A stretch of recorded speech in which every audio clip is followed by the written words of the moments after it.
Après avoir regardé un réacteur, une installation, une usine de retraitement, on va venir sur l'amont du cycle. On va demander à Areva de nous parler. Donc Hervé-Claude Turbat va nous parler d'Eurodif, qui a été arrêté l'année dernière.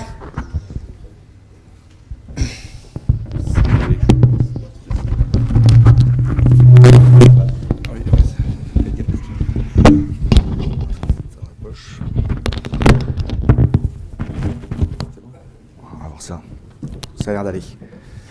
Alors, je vais déjà essayer de reprendre la main. Il ne veut pas échapper. Attendez. Là. C'est bon.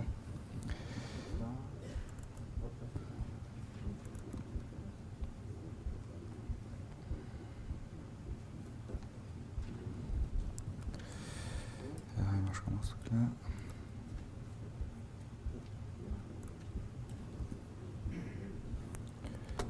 D'accord. Voilà, on y arrive. Donc, bonjour à tous. Donc, Hervé-Claude Turbat, Eurodif, chef de projet pour le démantèlement de l'installation d'Eurodif. Donc, le but de mon exposé est de vous présenter comment nous avons défini notre scénario de démantèlement, en tous les cas, le scénario que nous envisageons à ce stade. Nous sommes dans les phases de recherche de notre scénario actuellement et n'avons pas encore enclenché le démantèlement par lui-même. Comme on vient de le dire, cette installation a été arrêtée l'année dernière et maintenant va faire l'objet d'une phase de rinçage. Je reviendrai là-dessus un peu plus tard. Donc ici, vous avez une photo d'Eurodif et principalement des 4 bâtiments qui comportent le procédé de diffusion gazeuse, ainsi que les 2 cheminées associées que vous pouvez voir lorsque vous passez sur l'autoroute, au niveau de Bolène. Bon, ces cheminées ici fumées, maintenant elles sont à l'arrêt, donc c'est terminé, il n'y a plus de fumée au niveau de ces cheminées.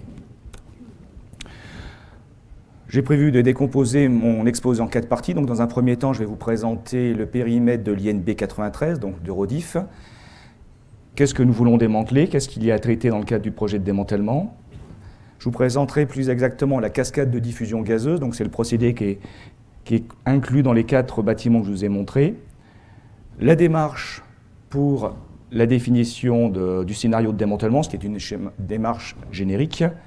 Et je vous présenterai le scénario de démantèlement avec stockage en drap. Le périmètre. Vous avez ici une carte qui vous permet de voir la globalité de l'INB 93. En rouge ou en orange, vous avez les installations nucléaires et en vert, les installations conventionnelles. Alors pourquoi des installations conventionnelles? Pour des besoins d'implantation des installations de démantèlement. Ce qu'il faut savoir, c'est qu'il n'y a aucun atelier particulier de maintenance. On a un tout petit atelier, en tout cas pour gérer nos déchets. Donc nous allons devoir construire toutes les installations nécessaires au traitement des matériels que nous allons démanteler. Et puis les tours, les aéroréfrigérants, ce sont des bâtiments que nous ne pouvons pas recycler. EDF n'est pas intéressé par ces bâtiments. Leur coût de maintenance est relativement onéreux, donc il faudra les détruire. En ce qui concerne les installations nucléaires, donc le gros du projet concerne le démantèlement des usines de diffusion gazeuse, 4 usines, ainsi que les installations support à ces usines. Donc nous pouvons citer l'annexe U, dont la fonction était l'alimentation en UF6, donc c'est la forme sous laquelle est mise l'uranium pour son enrichissement, donc l'alimentation en UF6, la récupération de l'UF6 enrichi, le DRP qui est une installation qui prépare le produit pour les clients par rapport à l'isotopie visée, et le laboratoire qui sert au suivi d'exploitation. En complément de ces installations procédées, nous avons quelques conteneurs, un peu plus d'1 millier de conteneurs à démanteler, ce qui fait quand même la bagatelle de 12 000 tonnes d'acier. Un atelier de maintenance mécanique qui servait à la maintenance des compresseurs, seul élément faisant l'objet d'une maintenance sur cette usine, et une chaudière qui servait à brûler les huiles provenant des compresseurs. Eurodif, des dimensions hors normes. Le procédé de diffusion gazeuse est basé sur un élément unitaire que nous appelons l'étage. Et pour enrichir l'uranium naturel, donc qui est à 0,75% jusqu'à une valeur maximale de 5% sur cette installation, nous avions besoin de mettre en série 1400 de ces unités. Ces unités, qui sont de grandes dimensions, comme nous verrons un peu plus tard, sont rangées dans des bâtiments, des locaux, que nous appelons des groupes, donc il en faut 70, et donc nous avons 20 unités de diffusion par local. En exploitation, la capacité de cette installation était de 3000 tonnes d'UF6. Pour déplacer cet UF6 dans les procédés, il était nécessaire de mettre 3 réacteurs nucléaires en face, ce qui correspond aux 4 tranches du tricastin que nous avions. Bien évidemment, nous étions capables de faire varier notre puissance en fonction de la charge que nous mettions dans notre installation, ce qui permettait de ne pas toujours retourner à la puissance maximale. Une usine avec une surface au sol extrêmement importante, 19 hectares de surface au sol sur plusieurs étages, des volumes de déchets qui vont être produits relativement conséquents, puisque la partie active du procédé qui est constituée de barrières de diffusion correspond à 28 000 tonnes de barrières de céramique. Le procédé lui-même correspond à 160 000 tonnes de déchets métalliques. Donc globalement, le tonnage de déchets produits par ce démantèlement sera de l'ordre de 200 000 tonnes. Bon, juste pour l'anecdote, 160 000 tonnes de déchets, ça équivaut à 20 tours Eiffel, voire 4 porte-avions Charles de Gaulle. Nos équipements sont tous en acier, à une nuance de E24, et recouverts d'une couche de canigène, donc un nickelage, pour protéger l'acier noir de l'agression du fluor présent dans l'UF6. Ces installations n'ont vu que de l'uranium commercial, donc ce qui est extrêmement important, ce qui veut dire que nous n'avons strictement aucun problème de débit de dose sur cette installation, avec un enrichissement maximal qui était de l'ordre de 5%, ce qui limite grandement les problématiques de criticité. Ah oui, je suis passé un peu vite, j'oublie toujours. Ici, donc vous avez la photo de l'intérieur d'un groupe, donc un ensemble de 20 diffuseurs. En bas, vous voyez la taille d'un opérateur. Donc vous voyez un peu le gigantisme de cette installation, sachant que donc un étage, on en voit un morceau ici, c'est l'élément unitaire servant à la diffusion gazeuse, à l'enrichissement. Et donc dans cette cellule, nous avons 20 éléments de ce type-là. D'autres images qui vous permettent d'avoir une première vision de la taille des matériels par rapport à des opérateurs. Donc ce sont des photos qui datent de la construction de l'usine. Donc ici, vous voyez ce qu'on appelle un échangeur avec un opérateur à côté. Ici, vous avez une tuyauterie qui est en entrée de groupe, qui permet d'aller sur un premier diffuseur, ce qu'on appelle la partie colle de cygne. Donc vous voyez les échafaudages qui ont été mis en place pour pouvoir connecter et serrer l'ensemble de ces tuyauteries ensemble. À ce niveau-là, on est au niveau d'un caisson collecteur et on voit une tuyauterie avec la vanne associée. Et ici, en petit, on a un opérateur. Ces tuyauteries font 1,60 m de diamètre. Ici, vous avez une représentation des diffuseurs. Donc, le diffuseur, ou l'étage de diffusion plus exactement, est constitué de 3 parties.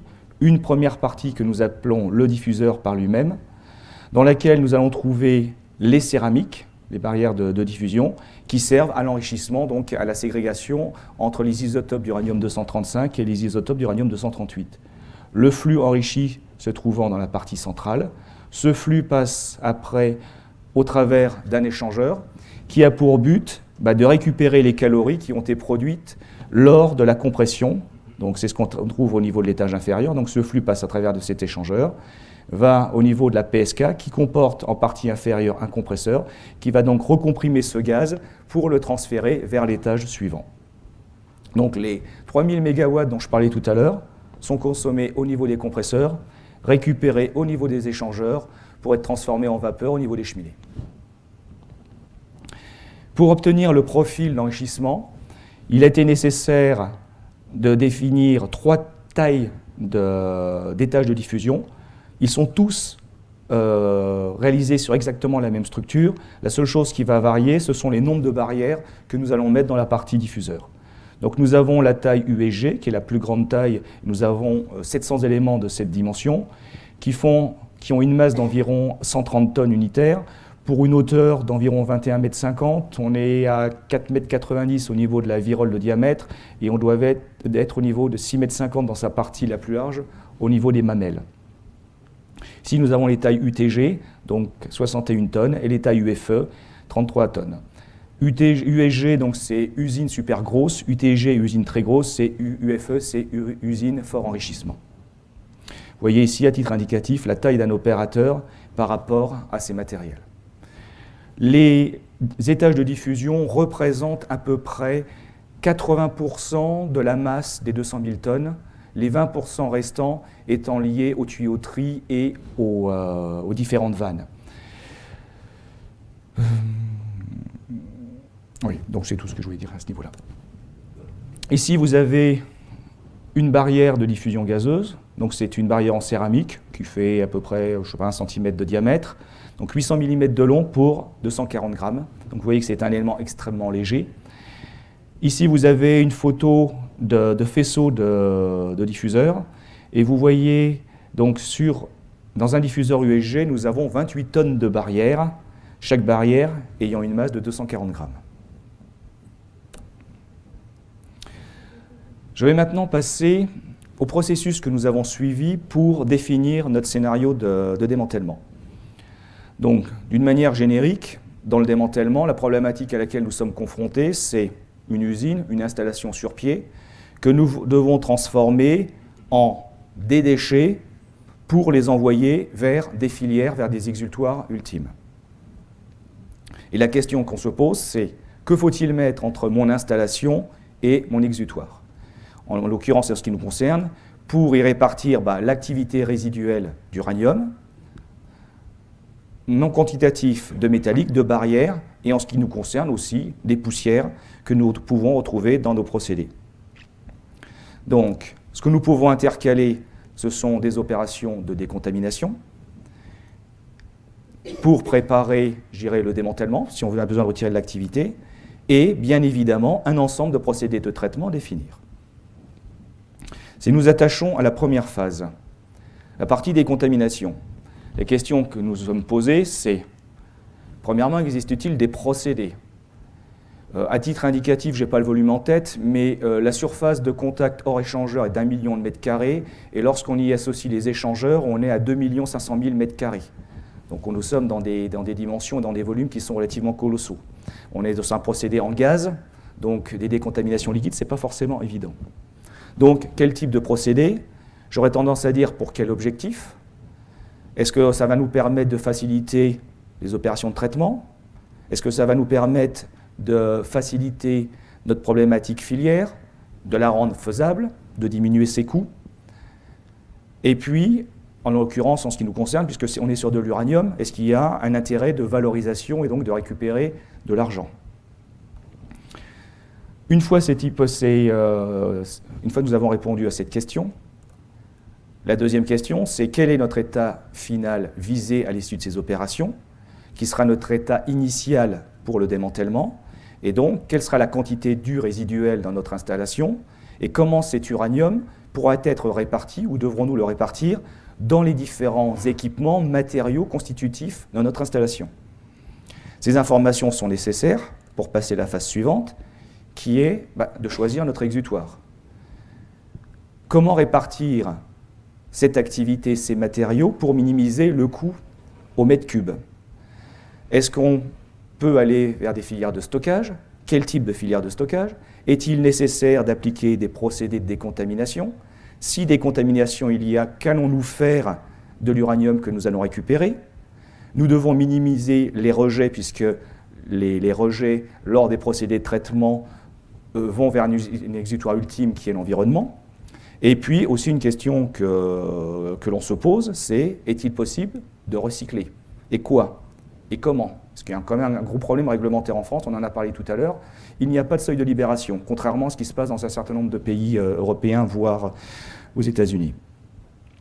Donc la filière étant définie, connaissant un jeu d'hypothèses d'activité, le dernier élément est quel type de procédé faut-il mettre en œuvre pour passer maintenant de mon installation aux filières choisies pour l'uranium résiduel estimé.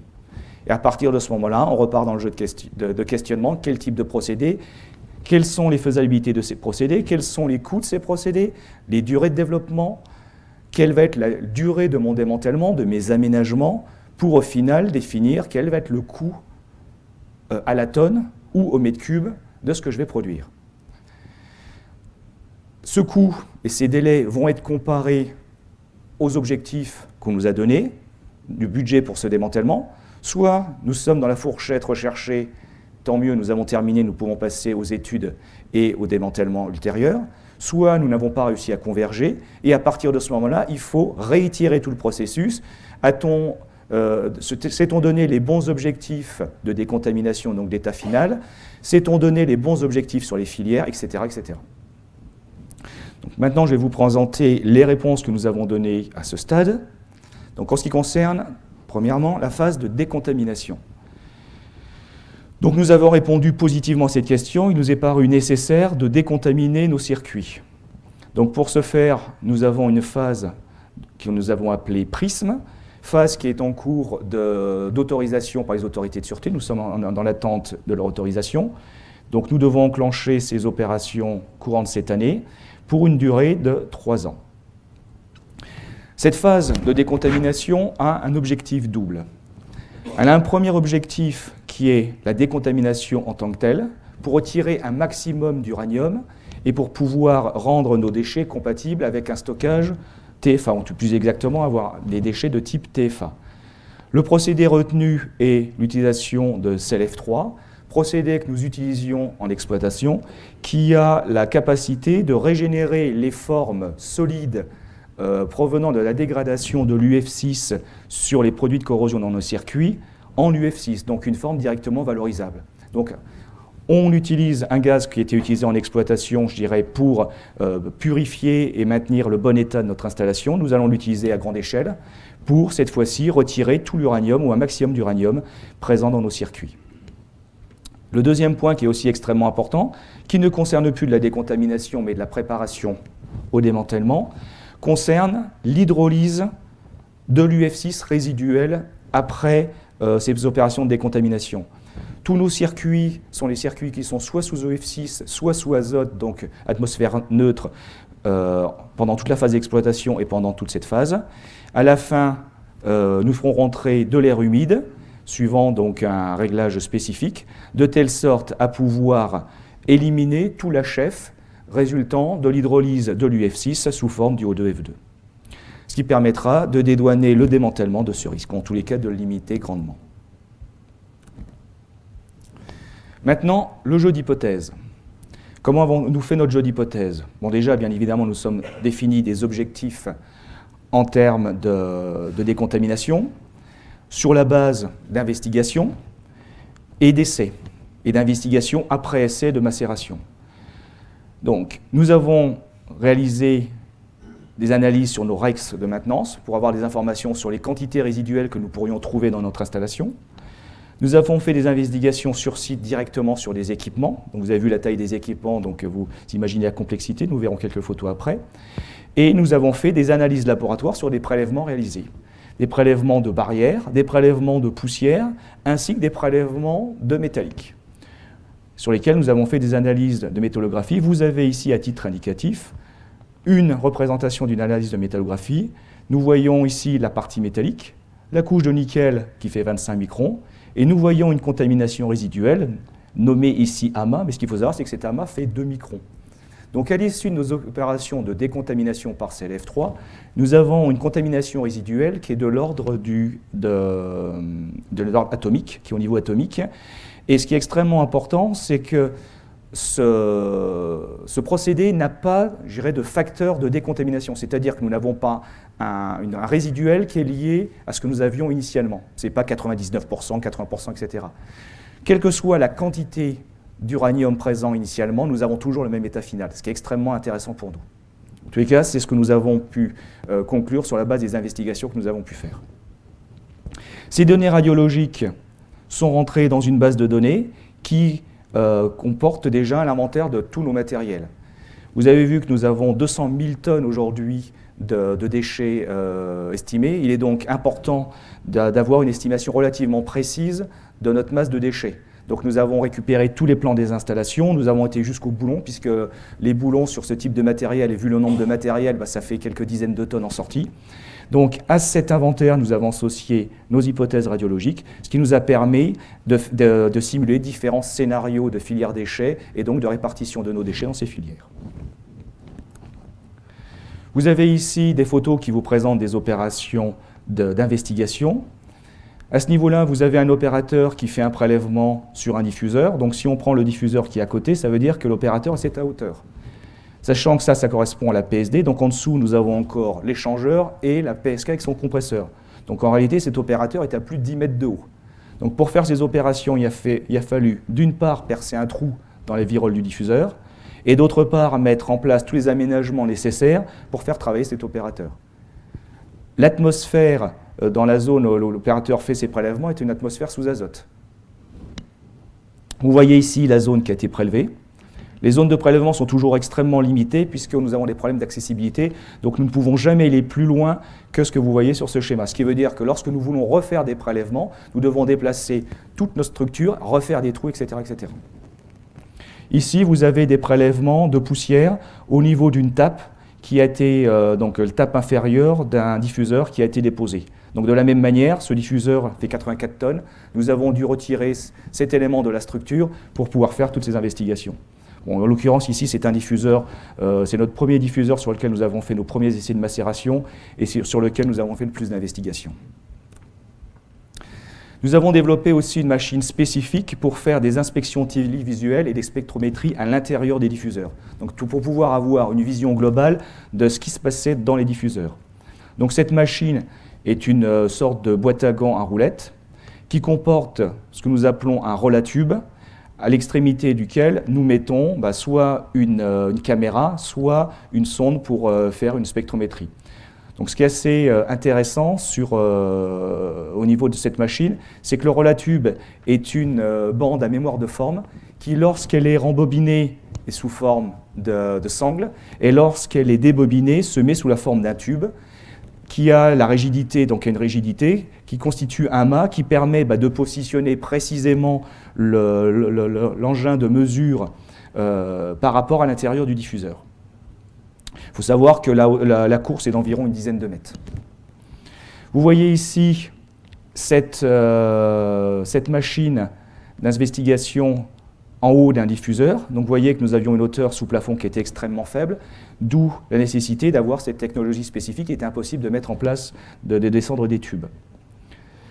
Pour réaliser ces investigations, il est nécessaire de faire des trous dans le dôme du diffuseur. Donc un diffuseur fait 21 mètres. Donc on est à 21 mètres de haut, d'où la nécessité d'utiliser des ponts qui font la largeur de nos groupes. Un groupe fait d'une mémoire une cinquantaine de mètres de large, et donc nous utilisons un pont plateforme pour réaliser ces opérations. Vous avez ici le profil que nous obtenons sur un sur un diffuseur non macéré. À ce profil, nous pouvons associer des images. Donc vous voyez ici une image qui a été prise au niveau du Savarin et au niveau de ce pic.